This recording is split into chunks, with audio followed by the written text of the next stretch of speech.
Hello and welcome. We are so glad that you're here. Whether it be the morning, the afternoon, or the evening, we are so glad that you have joined the FRP Family Violence Prevention Toolkit webinar.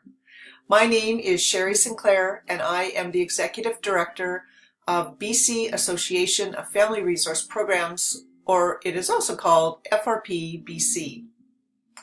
One of the important responsibilities of FRP BC is to deliver education that's focused on the family support field and for family resource program practitioners.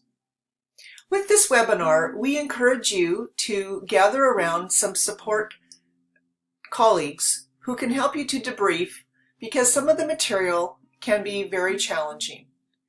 So as part of self-care, that is what we're hoping that you are able to do while you're working through this course.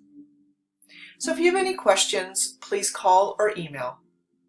Best of everything in your continued education as you support the growth of healthy families and healthy communities.